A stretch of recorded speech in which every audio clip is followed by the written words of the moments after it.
I'm Susan Sullivan. I'm the Executive Director of Victims for Justice. We're a nonprofit organization, and we work with people who are the victims of violent crime, including the survivors of people who were victims of homicide. We start with people usually shortly after the event has occurred. We help them through the immediate early trauma of their situation, make certain that they're safe, and then we continue on with them through the course of the trial and the investigation in their case. We assist people in filling out violent crimes compensation applications. We accompany them to court. We try to help in every way that we can to help them get through what is really probably the most difficult time in their life. We've been in business for more than a quarter of a century. We were founded in 1986 by the sisters Janice Lienhart and Sharon Nahorny. They were the adult daughters of the Facios, who were killed in a home invasion in the early 80s. And their experience in trying to learn what was going on with their case through the investigation, through the trial, they had a great deal of trouble, and it was that experience that caused them to create Victims for Justice, and we've been doing this work ever since. One of the things that we do for our clients and for anyone who has been the victim of a violent crime, it has to do with the events that we have over the course of the year that are intended for, particularly for victims. One that is always very well received is the tree ceremony. We have a tree on the park strip at 9th and G. It's been there for many years. It's called the Victim's Tree. And once a year we have a little ceremony there and offer people an opportunity to tie different colored ribbons onto the tree. The ribbons represent various crimes. Yellow, for instance, would be for kidnapping and so forth.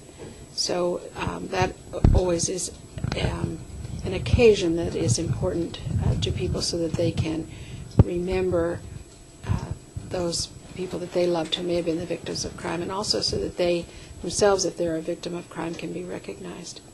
Similarly, late in the summer, we have a ceremony at the Victims Monument. The monument was established in about 1994, and the names of victims of homicide are set into the monument. Once a year we have a ceremony there where the names are read. And that also is very meaningful and an opportunity for people whose loved ones were killed by homicide to be together with other people in the similar circumstance and share a few moments of community on that occasion. We have, around Christmas time, a holiday open house.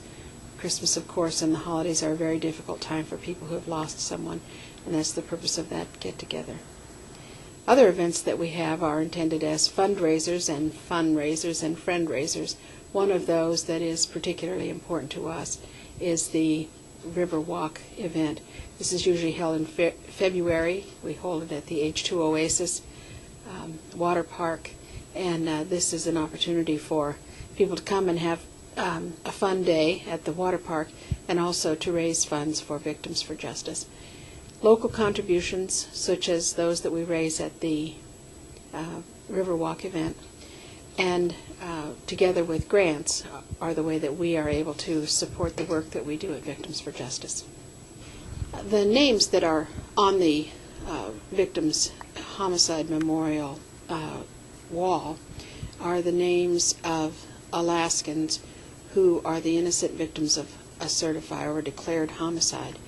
But we only put the names up when the family, or friends if there is no family, requests that we do.